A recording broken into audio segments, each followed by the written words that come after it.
Albin for opening review. We're glad to have you back, first off. Yeah. Mm-hmm. Glad the labor strike is over. Yeah. Mm-hmm. So, Albin. Okay, opening review. Yeah, how'd you feel about Moneyball? I love baseball. That's number one. Mm-hmm. I love Aaron Sorkin. And Brad Pitt's pretty cool too. And for a movie that's basically, I mean, you're kind of right that it's about the Oakland A's, but it's really more so about Brad Pitt's character, Billy Beane. It's really about Billy Beane. It's really about him, because like, you know, you're seeing the insides of working a baseball team, but you're also seeing what drove him to do what he did. To become a GM. To become a GM, but then also to try to revolutionize the system. And that's basically what this movie's about. It's about him trying to revolutionize the system, because it's at the Moneyball, it's how to win an unfair game. Right? So he's trying to find a way to win this unfair game. So it's for me, I was enthralled from beginning to end. It was just a great story and a great insight to it all. Despite the fact that it wasn't showing everything that you would want to see as a baseball fan, like it's they're pointing out things that sort of matter but didn't matter as much as they should have. Yeah. But regardless, they're trying to make a point about this guy trying to revolutionize the system, and it makes for a good story. Good story, pretty decent movie. I can say that I was a little let down by some of the dialogue. I thought Aaron Sorkin was going to be a lot better than that. But I then come to realize that Aaron Sorkin's script was actually rewritten after. Well, he wrote it with Zalian. I don't think it was like rewritten. I had read that he rewrote someone else's script and someone else rewrote his script. Someone else rewrote his script. So I was a little let down, because I'm usually, or maybe it was the directing. I don't know. The pace of it just didn't seem like Aaron Sorkin. Yeah, you know, there wasn't any of that here. Well, which I think I think that's a good thing, because then it would have just been an Aaron Sorkin film.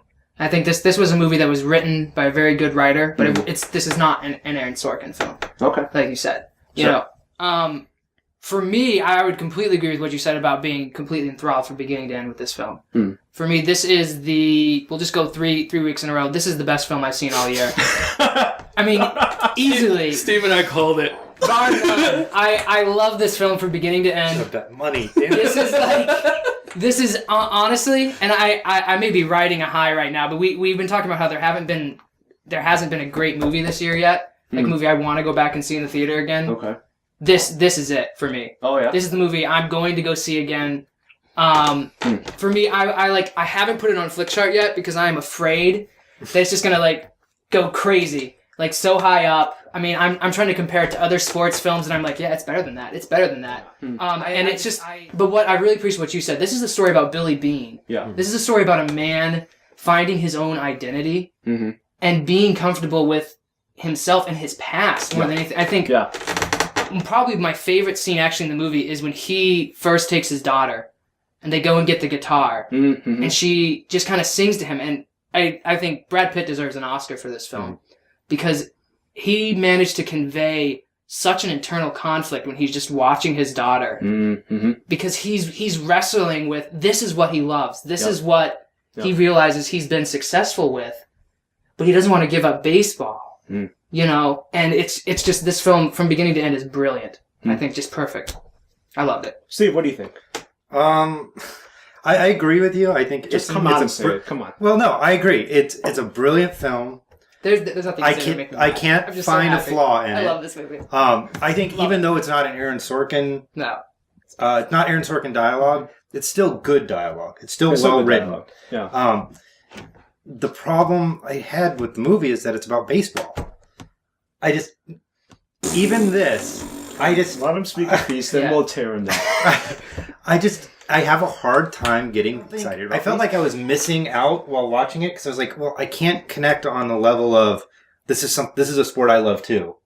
So I felt like I'm enjoying this movie, but I'm not enjoying it on the level I'm supposed to be enjoying it. I don't know if that's true. I think I was enthralled because it was about baseball. But even if it weren't that, you know, like I said, this isn't a movie about the Oakland A's. This isn't a movie about baseball. This is a movie about a man, about Billy Beane, revolutionizing an unfair game. You know, and he is trying to find a way to beat the system and to beat the Yankees. Everyone wants to beat the Yankees. You know, like if you can't identify with baseball, you can identify with wanting to beat the Yankees. because they are the Goliath. It's but David and Goliath story. That's what it is. How did you feel, Brian? You haven't spoken on it yet. After the first 15 minutes of the movie, it's no longer about beating the Yankees. No. It's now all about this one system that you have to do. And it's all about staying on the path. But I feel like, I don't know, there was just too many close-up shots on computer screens, like way too zoomed in shots on computer screens, and I don't know, it felt paced wrong to me. It seemed it was slow. It was a very dragged out movie, and I don't know, it felt like a longer movie than it actually was to me. It was great, but kind of like with Steve, I don't like baseball. So this movie just felt like a long baseball movie, and it's impossible to convince someone who doesn't like baseball to like it. I understand. And also, I think I went into this movie expecting somewhat of a sports movie, and this isn't that at all. No. You don't have the montage Moneyball or Castaway. Ooh. Ooh. Oh. Moneyball's not doing very well tonight for me, because Castaway, I think it just has a lot more to offer. Castaway's phenomenal. Yeah. This is the trouble I've had when I've thought about Moneyball. Mm-hmm. It's not a classic yet. Yeah. I honestly do think that it will be. We'll talk about it. Definitely in the echelon of baseball films. Oh yeah. With like The Natural, For the Love of the Game, Field of Dreams. Mm-hmm. It'll be there. And I would say above those. Yeah, I above would Field of Dreams. I would too. Yeah. Oh yeah. Yeah. Mm-hmm. I wouldn't, but that's besides the point. Yeah. I don't think you not understood. even close. Well, you didn't understand. Yeah. Moneyball. Oh, because I disagree with you, I didn't understand it. Well, no. because you don't have that love of baseball. You don't have that connection. Yeah, I agree. Which makes it, if you say, well, you have to love this one thing to enjoy this movie, I think that makes it a lesser movie. I don't think so. No, that does. No. Yeah. I agree with Steve. No, but it's, I never in my life did I think I would say that. But it's tough for me to put it. I'm still struggling with putting it over Castaway, because Castaway is such a monumental film in the same sense that like The Pianist is a monumental film. Mm-hmm. It's a film on one man's shoulders, not just his one shoulder. Yeah. And on the face of a volleyball. And on the face of a volleyball. Yes. Oh yeah. Yeah. Mm-hmm. I'd watch romantic comedy with Tom Hanks and Wilson. I would. Yeah, that'd be awesome. Yeah. Okay. that you agree with? I can see that. But no. Their first date, they go to the beach and he awkwardly hits him. You know? Wait, you're talking about No, come on. All right, I'm sorry. It'd probably be Julia Roberts. Yeah. Yes, I'm sure. And no one would go see it.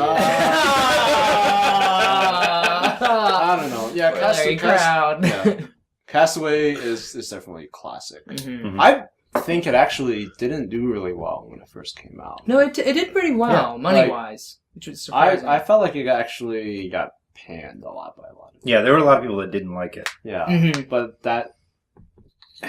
I think that actually speaks... long. I don't know if it's... Well, maybe, but I think it speaks to the depth of it and how complex it is. You know, similarly with Moneyball, like not everyone's going to like it because it's too complicated for some people. And that's why this becomes a hard decision. I think one of the issues with Castaway, I think, is the fact that there is little dialogue when he's stranded on the island. Yeah, because if you're watching this movie and you just...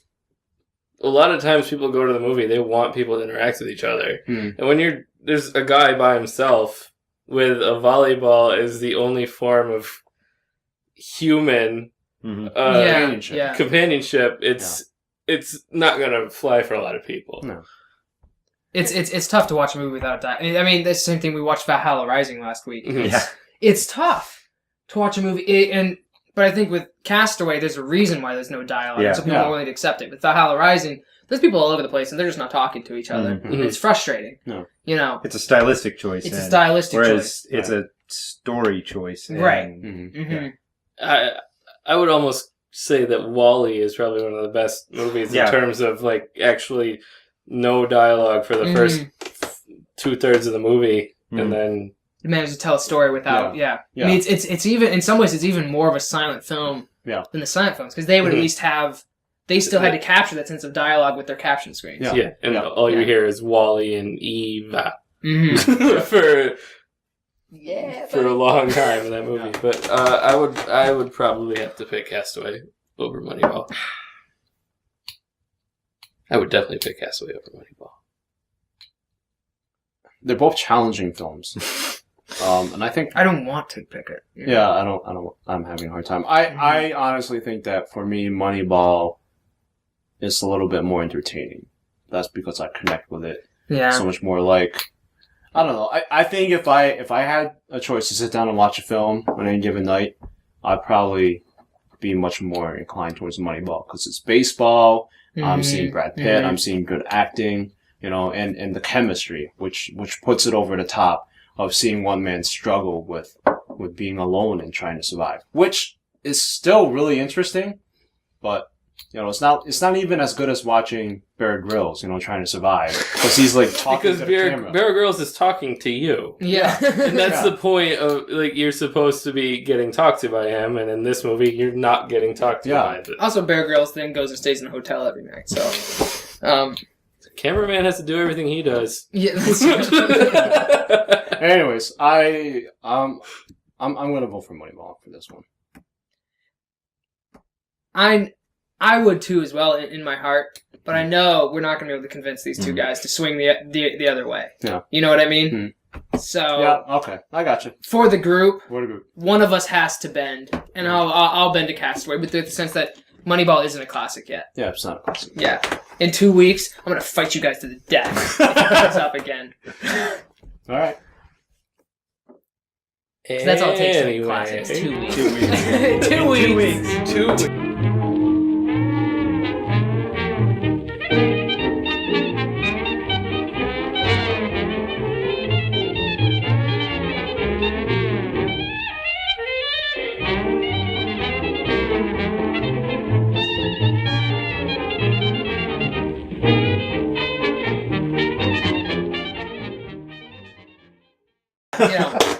Everybody who has not seen my butt, I make them come over. Wow, I just take pictures. Yeah, I just post it on the internet. I It know. makes it so much easier. Yeah. There's no question of That's what are you true. guys That's doing true. in there. It's just just click on the link. Done. That's our other business.